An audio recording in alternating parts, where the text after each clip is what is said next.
Hermanas y hermanos, saludos y bendiciones. Comenzamos a esta hora el programa La Vida en Cristo, aprovechando que nos visita desde República Dominicana el Padre Francisco Reyes Cruel. Padre, ¿de dónde le viene ese apellido a usted, Cruel? Cruel es un apellido de La Vega. Ajá. De parte del abuelo mío. Y yo ni sé de qué lugar es. Pero sí se me pegó el apellido. Ajá. A través de mi mamá. ¿Y usted se identifica con ese apellido, Cruel? A veces sí, a veces no. Cruel para hacer las cosas bien hechas. Pero no la crueldad a nivel negativo, no. Ok. No. Vamos a hablar hoy del testimonio sacerdotal del Padre Francisco Reyes. Pero vamos primero a implorar esa gracia y luz del Espíritu Santo. En el nombre del Padre, del Hijo y del Espíritu Santo. Amén. Ven, Espíritu Santo, llena los corazones de tus fieles. Enciende en ellos el fuego sagrado de tu amor. Envía tu Espíritu y todo será creado y renovará la faz de la tierra.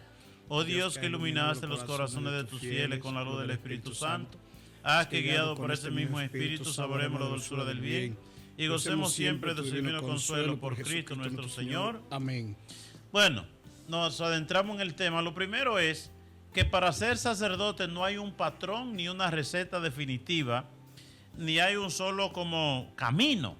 Cada quien tiene una experiencia diferente y oigo yo tanto, porque la gente presume que un sacerdote de donde viene, de una familia muy ordenada, de una familia de oración, de una familia de testimonio. A veces hay sacerdotes, ¿verdad?, que vienen de familias muy disfuncionales y otros de familias más o menos funcionales, pero Dios escoge a quien quiere, donde quiere y a la hora que Él quiere. Y vamos a hablar con el Padre Francisco. Padre Francisco, saludo, ¿cómo está usted? Muy bien, Padre, muy bien, gracias a Dios. Vamos a ver, ¿cuántos hermanos tiene usted, Padre? Nosotros somos 7 hermanos. Yo soy el tercero de la familia. El tercero. Sí. Ok. Y la pregunta es, ¿cómo fue la crianza de usted en cuanto a vida cristiana, vida religiosa, vida de iglesia? Bueno, miren, yo soy el resultado de todo un proceso. Mi familia era una gran familia, una familia muy buena, muy buena, en todos los sentidos. Pero espiritualmente no era tan buena. No, de verdad que no. Incluso mi papá, recuerdo que se convirtió realmente a Dios después que yo entré al seminario. Desde niño, mamá me enseñó el trabajo. Yo trabajo desde los 8 años o 7 años de edad. Trabajaba en una panadería. También trabajaban los hermanos míos. Y vuelvo y le repito, los 7 años. Sí, 7, 8 años, sí. Yo trabajo. Ya a los 11 yo Pero andaba haciendo... es un trabajo que usted, por necesidad, porque había carencia en el hogar. Sí. Es que la familia mía siempre ha sido una familia pobre, bendito sea Dios. Una familia pobre. Para mí esto es una gracia. Y una vez, papá tuvo una situación, tuvo que emigrar a Santo Domingo, somos de Bonao, y nos abandonó por muchos años. Y por eso nosotros desde muy pequeño, muy poca edad, tuvimos que lanzarnos a trabajar para buscar el pan de sostén de la casa. Usted entra a trabajar, me dice, cuando su papá lo abandona, que abandona la familia. Usted, para ayudar al sostén de la familia, tiene que entrar en la zona franca. Sí, sí, porque todavía, por ejemplo, cuando yo tenía los 7 años todavía estaba la familia. Pero que a papá era difícil verlo en la casa. Papá tenía sus amigos. Papá era un hombre próspero, él sí, muy próspero. Pero papá llegaba y dejaba ¿cuánto era? 5 pesos de papel encima de la mesa temprano en la mañana y no lo volvíamos a ver hasta eso de las 9 o 10 de la noche. ¿Y qué se compraba con 5 pesos? No, de todo. Ajá. Sí, de todo. Mira que me mandaban al colmado, toma, compra 2 cheles de salsa. Compra 5 cheles de esto, compra tanto. Padre, pero es que ahora, yo lo veo que usted no creció mucho y yo pienso que fue por la carencia de comida, ¿verdad? Porque usted me dijo que... No. En mi casa, de verdad, papá en ese sentido, él trabajaba y tenía, y dejaba esos 5 pesos. Había gente que con menos de 2 pesos comían el día. Ajá. Con esos 5 nosotros desayunábamos, comíamos y cenábamos. Pero papá con sus amigos, se fue metiendo un poquito en esta cuestión del alcohol, de la lotería, de los caballos, y se vio en una situación y tuvo que irse. Y entonces ya estoy hablando ¿Él de... lo perdió todo? Sí, lo perdió todo. Y se sacó lo que llamamos el loto como 2 veces. Se llama antes el premio mayor. Se lo sacó 2 veces. Y recuerdo yo que la última vez que se lo sacó, la primera lo derrochó, ya yo estaba en el seminario y me llamó y me dijo, Ico, dime qué yo hago con este dinero. Y yo le dije, ¿usted quiere salvar el matrimonio, el amor de mamá? ¿Usted quiere unirse? Sí, eso es lo primero que quiero. Entonces yo le dije, hágale una casita. ¿No tenían? No teníamos casa. ¿Vivían alquilado? Papá hipotecó la primera casa en el banco por 5,000 pesos. Recuerdo, la hipotecó. Y ya cuando se iba a perder, solo le dieron 1,600 y con eso compramos una casita de madera, pudriéndose. Recuerdo yo con palo agarrándola. Y un río que pasaba por debajo. Ay, sí. Entonces él dice, dime, me acabo de sacar por segunda vez el loto, ¿qué hago? Y yo le dije, ¿usted quiere recuperar su familia y su matrimonio? Hágale una casa, mamá. ¿Él compró una casa o hizo una casa? Entonces hizo la casa. Ajá. Con el terreno desbarató, obviamente. Era una casita chiquitita de madera podrida que teníamos. Y todos los hijos dormíamos en una habitación. Todos juntos. Sí, ¿Los 7? Sí, dormíamos todos en una habitación. Yo recuerdo que yo dormía hasta con la hermana mía. Nosotros dormíamos juntos, todos, las muchachitas, los varones. Bueno, y yo obviamente, vuelvo y les repito, trabajo desde los 7, 8 años. Pero después tuve que tomar trabajo más agresivo, mucho más fuerte, porque al papá tener que emigrar a la capital, entonces yo tenía que asumir otro tipo de trabajo. Ahí llegué a la zona franca. Recuerdo que ¿Qué edad usted tenía cuando tenía? Yo era menor de edad en la zona franca. Caí en gracia a una china y ella me entró a trabajar. Que no podía. No podía. 36 pesos ganando semanal. Usted ganaba 36 pesos. Pesos dominicanos, no dólares. Ajá. 36 pesos dominicanos. Bueno. ¿Y qué usted hacía con esos 36? ¿Se lo daba a la familia? Los 36 pesos, yo le daba 15 a mamá, arrendaba 10, ya eran 25, y con los otros lo compraba de blog para un solarcito que mamá me había regalado. Ajá. Que ahí viene la primera casa que yo tuve antes de ser sacerdote. Ok. Y entonces, ¿cuándo usted comienza a ir a la iglesia? ¿O algo de espiritual? Mira, vuelvo y repito que mi familia no era muy cristiana. Ajá. De verdad que no. No ejercitaba. No practicaba, no. Ok. Me llevaron, sí, recuerdo yo, mi abuela, la catequesis, yo logré hacer mi catequesis, pero me desvié un poquito, porque dada la situación y el abandono del papá y todo eso, yo caí en pandilla. Sí. Yo dirigía una de las pandillas más grandes en Bonao. ¿Y usted llegó a matar gente? No, matar no, porque antes era muy diferente a hoy, ya hoy se mata. Antes eran las pandillas como de pleito, entre grupos, entre bandas y cosas así. Pero y lo más terrible es un hombre chiquito, ¿verdad? Es una cosa de esa. Chiquito y guapo. Ajá. ¿Usted llegó a enfrentar grupos? Sí, incluso nos íbamos a Villa Altagracia. ¿A pelear? Sí. Ajá. A Villa Altagracia. Yo tenía este grupo como de unos 25, recuerdo yo. ¿Dirigido por usted? Dirigido por mí. Ajá. Nos íbamos al cementerio a practicar, a una finca que había al lado de mi casa. Nosotros practicábamos. Fíjate cómo era la práctica. Nosotros como que nos curábamos en el dolor. Por ejemplo, yo ponía 5 muchachos con palo a caerme a garrote a mí. Menos en la cabeza. Pero sí. Y eso es real. Y si ellos están, bueno, hay algunos de ellos que ahora son predicadores y andan por el mundo dando este tipo de testimonio. Yo recuerdo que yo me quitaba la camisa y me ponía para que ellos me cayeran a garrotazo, a palo. Y después así entonces el proceso iba haciendo. Entonces nosotros lográbamos como una resistencia ante el dolor. Una resistencia. Y eso nos daba fuerza para irnos en contra de la pandilla. Ajá. No se usaba droga en ese tiempo, imagínate tú. Yo nunca probé el alcohol, nunca en la vida. Ajá. Recuerdo que una Navidad, una tía, ya murió, va y me lleva una tapita de romo. Ajá. Una tapita. Y yo me la tomé y por poco me cargo. Y ahí empecé a odiar todo ese tipo de cosas. Ok. ¿Y cómo usted entonces, sus primeros pasos en la iglesia, en la vida cristiana? Sí, bueno, te digo que estaba en esto de pandilla. Después de la pandilla empecé a conocer la iglesia evangélica. Ajá. que había una iglesia muy cerca de mi casa.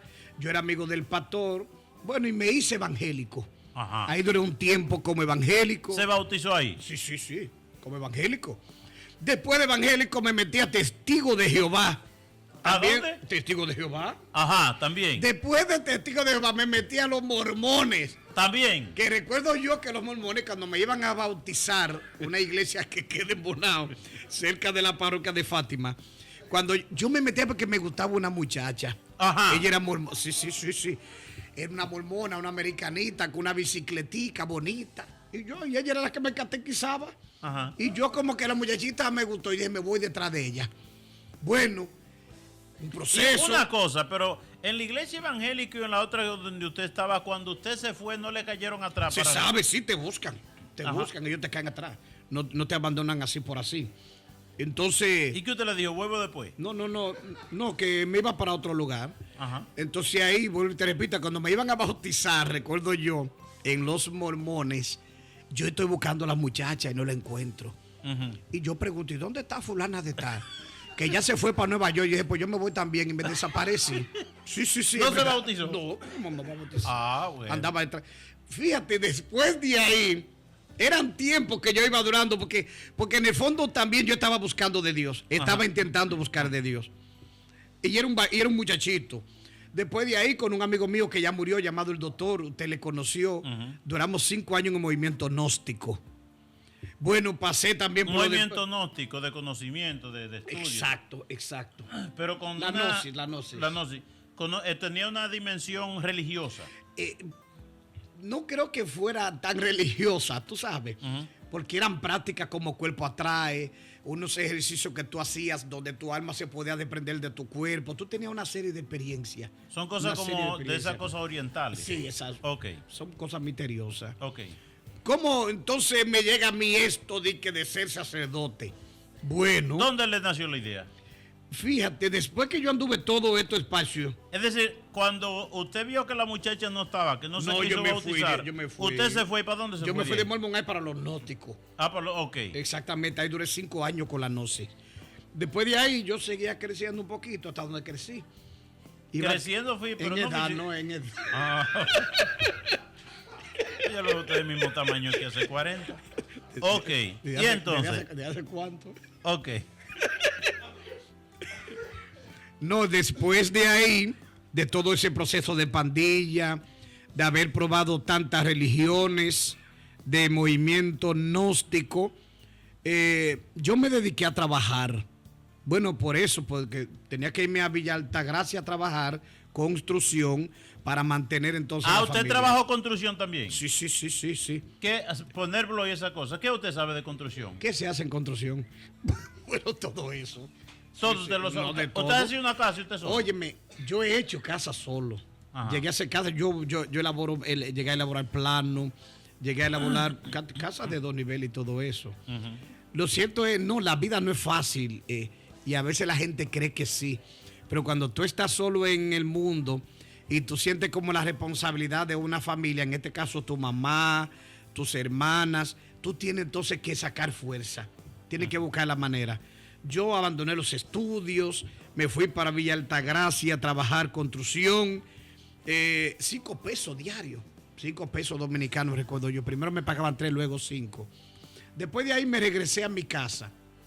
Cuando me regresé, entonces una catequista me mandó su hijo atrás, Elvis, no sé si te conoció a Elvis, de Bonao, uno que cantaba muy bien. Sí, Elvis. Me mandó a Elvis y dice, que toca piano. conquístame ese muchacho para sacerdote. Elvis estaba en el seminario, conquístamelo. Y el muchacho que era amiguito mío empezó a conquistarme y me dice, vamos para el seminario. Bueno, nos fuimos, el padre Almonte me envió. Nos fuimos para el seminario. Al primero hubo resistencia, pero yo no sabía lo que había en el seminario. Yo le pregunté que si había mujeres, que si había comida. Sí, todo eso. Sí. Vámonos, que tú después verás. Me fui al ¿Usted quería seminario. encontrar allá a la muchacha de la bicicleta? Exactamente. Fíjense, cuando yo llego al seminario, es increíble que hay muchachos que duran 5 años para ser electos como candidato. Y a mí me eligieron el mismo día. Y yo le dije que no. Recuerdo que era Meléndez, Junior, que estaban en ese tiempo. Yo le dije que no. Yo no vengo para acá. Y recuerdo que Meléndez me dijo, bueno, si te vas, recuerda que las puertas están abiertas. Yo me fui. Me dediqué, continué trabajando. Y después, como que eso empezó a trabajarme. Durante un año. Ya yo no volvía, ni mucho menos. Y yo dije, y empecé yo de mi cuenta a ir a misa. Yo de mi propia cuenta. Recuerdo que yo llegaba a la parroquia de Fátima Bonao, ese muchacho, y me quedaba atrás en la pared. Y después me fui como acercando cada vez más. Y me llamaba la atención cuando el padre Monte levantaba por Cristo con él y en él. Entonces empezó como... Y después yo decidí entrar al seminario. Y en el seminario fue que yo pasé lucha. Yo soy sacerdote por misericordia de Dios. Ahí fue difícil ese proceso. Porque cuando yo entré al seminario, muy bien, tuve un pleito ahí en el seminario menor. Yo tenía un japonés de un segundo nivel. Recuerdo que por poco me botan, pero me dejaron. Eso fue en el seminario menor, con Freddy González y Cualo. Después de ahí voy a Yamasá. Armé un pleito de machete como con 7 seminaristas que eran medio delincuentes. Y esa noche lo votaron a los 7 y a mí me dejaron. Y ya yo estaba viendo como que era cosa de Dios. Ajá. ¿Usted por poco vota de japonés o usted no lo vota? Le estoy hablando de una realidad, ¿eh? Ajá. No, y después del pleito en Yamasá, un pleito de noche, le dieron a un compañero mío de Bonao, yo lo cogí para mí, le di galletas a todos los tigres que estaban ahí. No, con sinceridad. Los tigres dijeron, recuerdo que el rector nos llama esa noche y a los 7 lo votaron, a los 7 muchachos. Eran 7, sureños, de Higüey, de la capital. Y a mí me dejaron. Me salvé. Y yo empecé como a coger las cosas más en serio. Después de ahí, pasé la experiencia, llegué al seminario mayor. En el seminario mayor, tuve ya en cuarto de teología problemas con el rector, Víctor Masalle. Tanto así que Víctor Masalle me agarra en su habitación y con el informe mío y me lo desbarató en mi cara. Sí, así. Me dice, mira, tú y yo somos como la piedra y el huevo. Y yo esto me da mi deseo de llorar. Yo no puedo recordar esto. Y él me dijo, nunca serás sacerdote. Y me rompió el informe en mi cara. De 14 años de estudio, 15 años. Lo rompió todo. Y le escribió a Camilo y le dijo, José Francisco Reyes Cruel no es candidato para ser sacerdote, pero que fue que en él y yo hubo una situación. Entonces, el obispo me llamó, Camilo, recuerdo yo, y entonces me dijo, no te podemos ordenar sacerdote. No podemos. ¿Y por qué, monseñor? Dice, porque el seminario no se responsabiliza. Entonces yo le expliqué la situación que había pasado entre Víctor y yo. Y Camilo dijo, bueno, pues te va para el sur de castigo. Por lo menos por 4 años. Para Duvergé. ¿Siendo seminarista? Sí. Ya antes de diaconado. Me habían dado 2 años de experiencia, yo recuerdo, 2 años de experiencia. Y entonces era Félix Fabián que iba para allá, para el sur.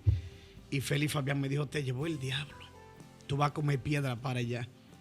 Y yo le dije, si los que están allá comiendo piedra han sobrevivido, ¿por qué yo no puedo hacerlo? Y yo le dije, en obediencia me voy. Me fui para el sur. A los 3 años de estar allá, Padre Monte, Padre Tomás, que está aquí en La Vega.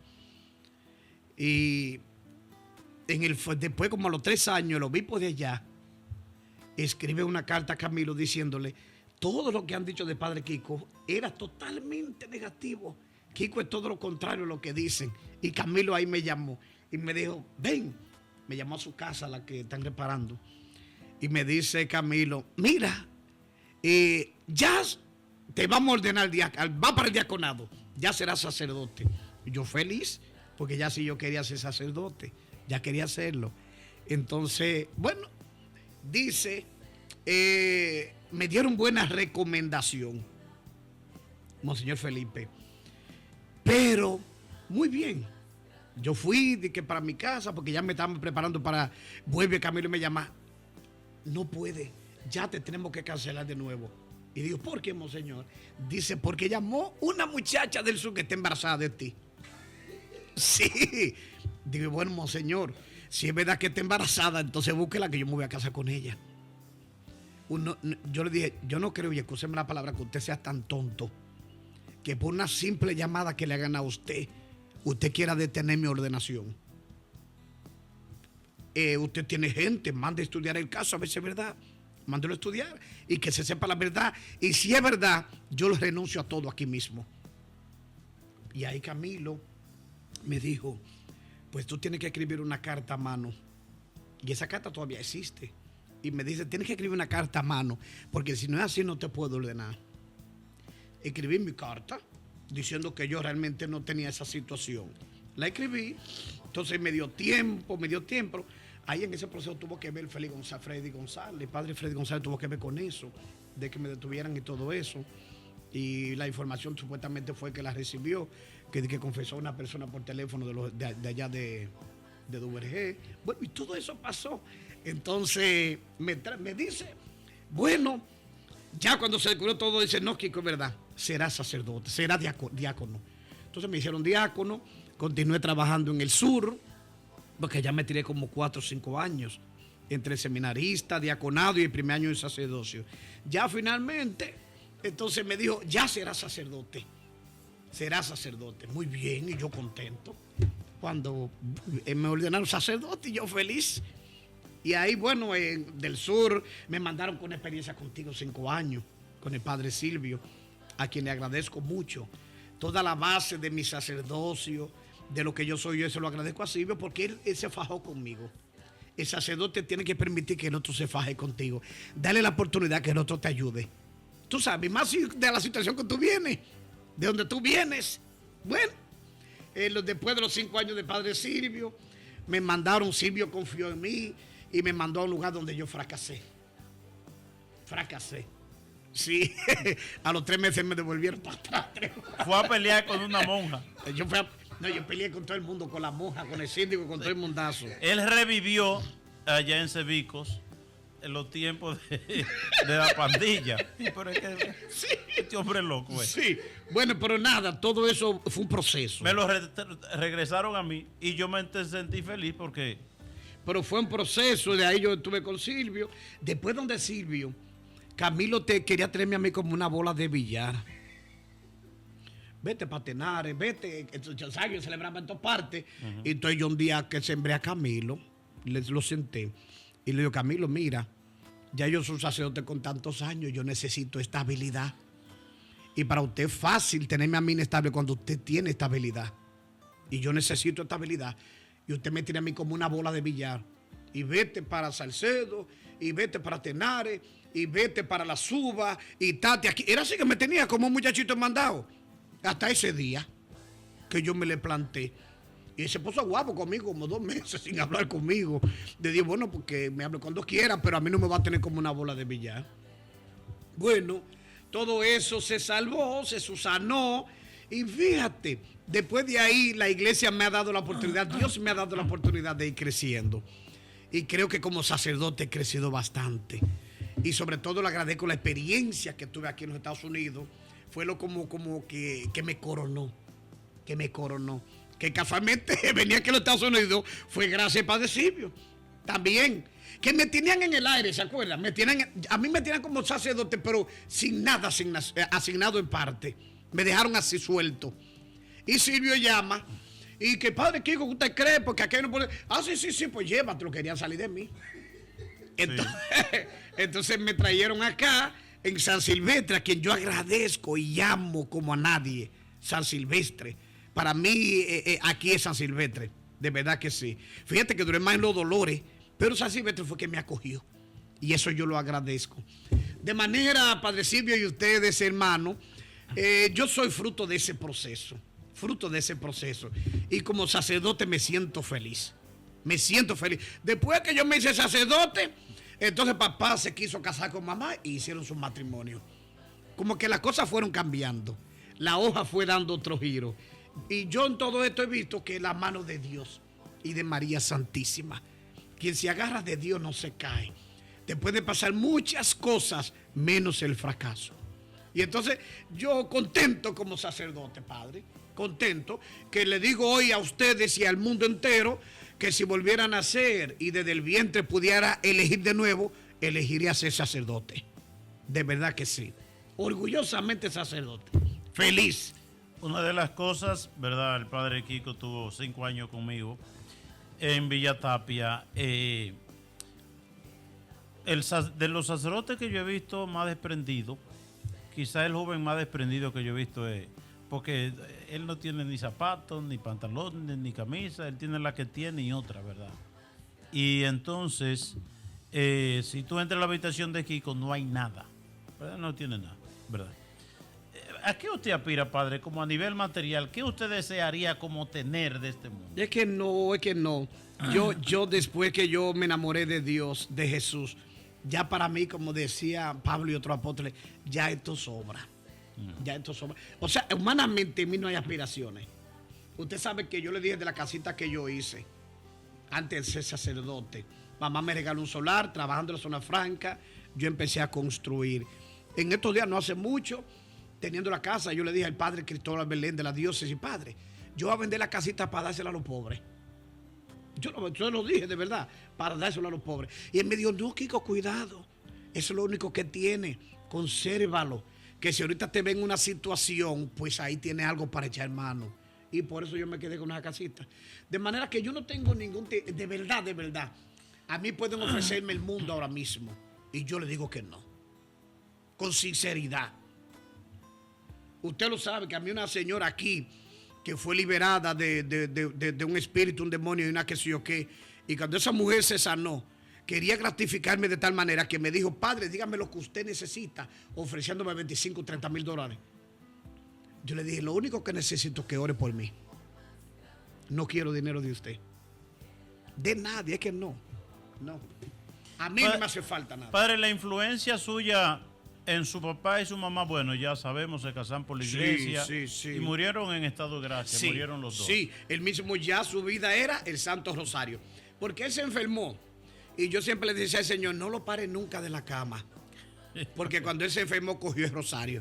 Yo dije, si se para de ahí, bote el rosario. Se bote el rosario de nuevo. Entonces yo le dije al Señor, de verdad, yo siempre decía, Señor, nunca lo pare de ahí, y él está muerto y lo sabe. Yo decía, Señor, no lo pare. Que hay gente que necesita la cama para salvarse. Hay gente que necesita la silla de ruedas para salvarse. Y si no tienen eso, fácilmente se condenan. ¿Rezó muchos rosarios su papá en la cama? Diario ese hombre con el rosario, varias veces al día. Sí, eso sí. Esa es mi vida. ¿Dónde usted quiere ir a evangelizar? Yo no sé, donde la iglesia me necesite. Yo siempre he dicho eso. Donde la iglesia me necesita, ahí yo estoy. Ajá. Ahí yo estoy, de verdad que sí. Bueno, padre, usted tiene una experiencia, ¿verdad? Pero dígame, ya ese espíritu de pelear que usted tuvo en Bonao. No, yo soy más cobarde ya. Es verdad, soy el más Pero cobarde. ¿cómo le renació eso en Bonao? En Cebicos. Sí, tú sabes que en Cebico yo llego, incluso yo tuve problemas de seminario, porque yo en el seminario llego todavía como el tiguerito, como el muchacho travieso, que me encontraba en el azotea haciendo oración, ¿cómo le llaman? Haciendo yoga, porque vengo de movimiento nótico y todo tipo de cosas. Después de ahí ¿Usted llevó al seminario, tú eres rebú de lo que usted había conseguido en las diferentes religiones? Se sabe. Después de ahí llego a Cebico, todavía yo estoy crudo. Aunque yo sé que crecí mucho en Villa Tapia, crecí mucho, pero parece que todavía no era el momento, no estaba todavía preparado para lanzarme, porque parece que yo todavía estaba escondiendo cosas. Porque hay una cosa, el padre Kiko llegó a Sonadora, a la parroquia Santo Cura de Arte. Sí. Ahí el padre Kiko estableció una lucha muy fuerte también, pero una lucha diferente.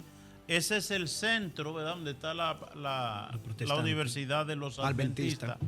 Y entonces una comunidad muy protestante. Y llegó Kiko.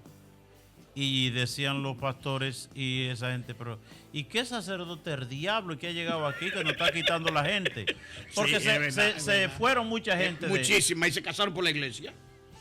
A mí una vez me llenaron la iglesia de Adventistas, llena me la llenaron. Los adventistas fueron. ¿A qué? Había un muerto, un difunto, y ellos fueron a ver al padre Kiko celebrando ese difunto. Ajá. Porque el difunto era adventista. Y la hija llorando, adventista también me llama con un miedo, que había un bajo a muerto, que sí, ok, todo esto y esto. Me llamaron y yo cogí para allá. Yo ungí al hombre, lo bendije y se me murió al otro día. Y ellos fueron todos allá. ¿A la misa? Todos. Se me llenó. Fueron más de 150 de ellos. Más de 150. Ellos querían ver cómo usted le celebraba el difunto. Sí, porque ellos me decían a mí de todo. Decían, tú decías, ese padre, ese que con maldiciones, improperios. Tú sabes, porque ellos sabían que las iglesias se estaban vaciando. La iglesia de ellos. Y los adventistas se estaban volviendo de nuevo a la iglesia. Porque yo tenía una prédica fuerte. Una prédica fuerte. Y ya porque ya usted sabía, ellos, ya usted lo conocía. Exacto, yo lo conocía. Pero usted sabía de dónde cogían ellos. Exacto. Exacto. Y yo le hacía encuentros por toda parte. Yo me iba por todas las esquinas. ¿Y jóvenes volvieron a la iglesia? Muchísimos jóvenes. La pastoral juvenil, la catequesis, la pastoral adolescente, todo creció en abundancia. Floreció. ¿Y entonces esa gente venían de los adventistas? Venían de los adventistas. Muchos. Y ellos son, si me ven en este programa, lo saben la gente de Sonador.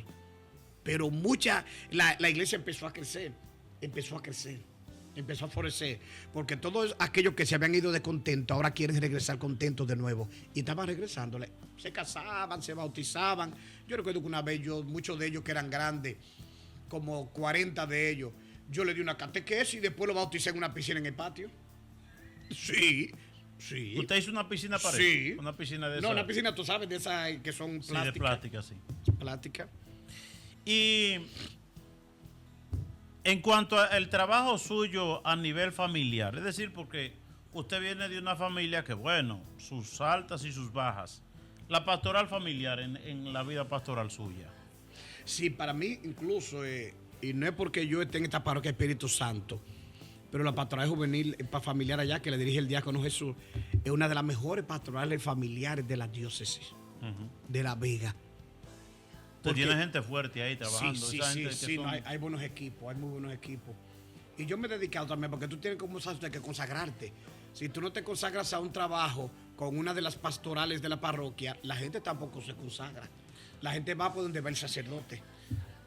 ¿Ha entrado alguna persona a la vida religiosa, a la vida consagrada, a la vida sacerdotal por influencia de su Cuando yo estaba en el sur, hubo 3 muchachas que me dijeron que querían la vida religiosa, porque nosotros interactuábamos mucho y yo estaba siempre con ellas, y el Padre Amonte, trabajamos mucho con los jóvenes y adolescentes, y esas 3 muchachas entraron a la congregación de Padre Chelo.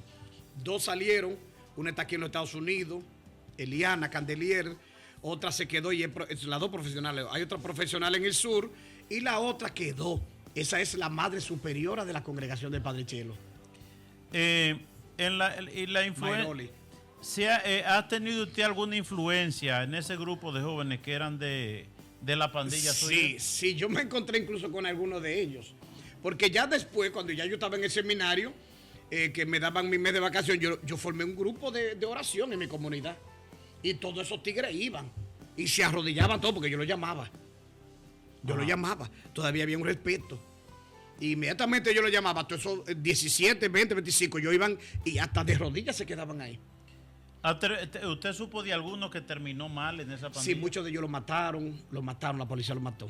Muchos los mataron ahí ¿cómo se llama cuando es de aquí ahí? A quemarropa le llaman allá. Muchos fueron asesinados, otros todavía me parece que están tomando cárcel desde ese tiempo. Tomando cárcel en la Victoria. Se le salió debajo al camión. Sí, y uno de ellos, el que era mi mano derecha, Giovanni se llama, él anda predicando por el mundo entero. Sí, ¿Cómo fue? ¿Usted sabe algo de cómo llegó él ahí, de ser un pandillero a ser un predicador? No, de Giovanni no, porque Giovanni ya yo me enteré cuando ya yo tenía unos cuantos años sacerdote y yo estaba en Salem y me encontré con él, que era que iba a cantar la misa de sanación que yo iba a celebrar. En Salem, Massachusetts. Sí, ahí fue que yo me di cuenta que él estaba ya en el camino. No hace mucho, 5, 7 años. De los problemas más grandes que usted ve en su vida pastoral, ¿dónde se enfoca como más esto de las tentaciones, la vida mundana y pecaminosa? ¿Dónde usted ve como que el diablo está atacando más hoy? En la parroquia, a nivel de la parroquia. A nivel pastoral en el mundo, ¿dónde es que el diablo está más atacando hoy? Mire, como decíamos ahorita, a mí me preocupan mucho los jóvenes. Los jóvenes, y hay que consagrarse a los jóvenes. Porque los jóvenes quieren vivir ya una vida así como liberal. Usted sabe, liberal. Y usted decía algo importante ahorita, que lo malo lo ven como bueno y lo bueno ya lo ven como malo. Y no le interesa eso, no le interesa. Incluso yo que doy clase en un colegio allá nombrado por el gobierno, yo que doy clase allá en un colegio católico, católico, y yo trato a esos niños y niñas y adolescentes de ahí cada vez que voy. Y yo me encuentro con un adolescente con 9 cortadas de gilet ahí. Intento de matar. ¿Por qué? Porque vienen de una familia disfuncional. Entonces yo veo que esto de la familia y de los mismos jóvenes son muy atacados por el pecado. El trabajo suyo, ¿qué influencia tiene a nivel religioso su trabajo en la escuela? Bueno, la monja... ¿Hay monjas? No, pues sí hay monjas, las directoras son monjas, ya los maestros no. No, las monjas en estos días, yo allá constantemente doy retiro. Okay. Y semanal, todos los martes, yo celebro misa a esos niños y adolescentes. Todos los martes. Yo estoy celebrando misa. Y después de la misa me quedo confesándolo u orientándolo. Me quedo ahí. Ok, la escasez de sacerdotes hoy, ¿de dónde viene? La escasez de los sacerdotes. Primero, yo creo que hace falta una buena promoción vocacional acorde a los tiempos de hoy. Hace falta testigos, sacerdotes de testimonio. Hace falta que nos acerquemos a los jóvenes y le podamos hablar con su propio lenguaje. Y obviamente que los obispos puedan asumir, porque si los obispos no buscan nuevas estrategias, nuevo dinamismo para ver cómo se levantan las vocaciones, lamentablemente le va a doler dentro de 20 años. Le va a doler en 20 años. Porque nos estamos conformando con que hay problema y que hay problema y no estamos buscando soluciones. No estamos buscando soluciones. Y esto depende mucho de los obispos. Y también de cada uno de nosotros. Ya nosotros en la homilía, muchas veces ¿a qué nos dedicamos? A pelear. Difícilmente hablamos de una promoción vocacional en una homilía. Ya no oramos por las vocaciones. Y usted lo sabe que en la oración ahí está la fuerza. Ya no se ora por las vocaciones sacerdotales. Ya se han descuidado los coros de apoyo vocacional que habían antes. Porque muchos de los muchachos, ¿por qué no van al seminario? Porque no tienen con qué sostenerse. Porque son muchachos pobres, pero antes habían coros vocacionales. Entonces como que los obispos y la diócesis se han descuidado mucho esa parte, que creen que no es un problema porque lo ven débil ahora. Pero en 20 o 30 años se van a dar cuenta de lo difícil que es esto. Usted sabe que el libro de Ezequiel profetiza, dice, se llegará un tiempo que la gente andará errante buscando quien le predique la palabra de Dios y no la encuentre. Si hay una cosa, por ejemplo, estamos en Nueva York. Por ejemplo, vamos a poner el ejemplo de La Vega, que La Vega está en su mejor momento. Es decir, La Vega tiene un clero relativamente joven, pero ya los seminarios de nosotros están vacíos. Están vacíos, está cerrado. Ahora se ordena el último grupo, se ordenó de 6 diáconos que van a ser sacerdotes, pero ya prácticamente esa mata se está secando. Exacto. Entonces, ya aquí en los Estados Unidos se están aminorando las misas, por ejemplo, las misas latinas, y porque se percibe que dentro de poco tiempo, bueno, se está uniendo parroquias donde un sacerdote es el párroco de 2 iglesias. Y se están poniendo las misas que 1 o 2 sacerdotes puedan hacer todo el trabajo que antes hacían 5 o 6 sacerdotes por la escasez. Y entonces, Dios que prometió que no faltarían ministros en su altar. Bueno, yo le voy a decir la verdad. Tenemos una realidad. Tenemos la situación delante de nuestros ojos. La iglesia ha tenido momentos difíciles en toda la historia. Pero antes tenía muchos problemas. Pero eran problemas diferentes a lo de hoy. Hoy el problema es vocacional, de las vocaciones. Antes había muchísimos problemas, miles de problemas. Y la iglesia ha sobrevivido. Porque en el fondo la iglesia está en las manos de Dios. Nosotros estamos al frente, pero Dios es el que está adelante. Y yo estoy seguro que Jesús no va a permitir que las vocaciones lleguen a caducar o lleguen a lo mínimo. Dios tendrá su plan. Dios tendrá. Ahora nosotros ponernos en la mano de Dios. Ajá. ¿Verdad? Ponernos en las manos de Dios y buscar estrategias, porque nada más no es oración, hay que tomar decisiones. Hay que tomar. Esta cuestión, a veces creemos que lo solucionamos. Ay, que hay pocos sacerdotes. Ah, pues está bien. Pues tú encárgate de 2 parroquias, encárgate de 3. Llegará un momento que vamos a tener que asumir 5, 10 parroquias, un sacerdote. Llegará el momento. Ahora mismo en Europa, en España, hay un hombre, hay un sacerdote, no recuerdo el nombre ahora, que tiene como 40 pueblos a su cargo. Pueblo, no capilla, pueblo. Entonces, tú sabes, aquí en los Estados Unidos, tú te fijas. Ay, que tenemos muchos sacerdotes, pero los sacerdotes que hay aquí han venido de fuera. Han venido de fuera. La presente generación. Han venido de fuera. Son 2 o 3 Somos sacerdotes los que hay aquí. Sí. Tú sabes que, bueno, cuando uno piensa, por ejemplo, mi mamá, mi papá, que están en los 84, 80, papá murió ya, pero sobre los 80 años, cuando ellos estaban pequeños, ellos tenían que ir lejos a una iglesia. Yo también cuando tuve la primera experiencia, yo me iba a pie con pantaloncitos cortos descalzo. Sí, la primera experiencia. Y entonces, habían campos o comunidades que tenían un sacerdote cada 6 meses o cada año, ¿verdad? Hubo un renacer vocacional y religioso, etcétera, etcétera.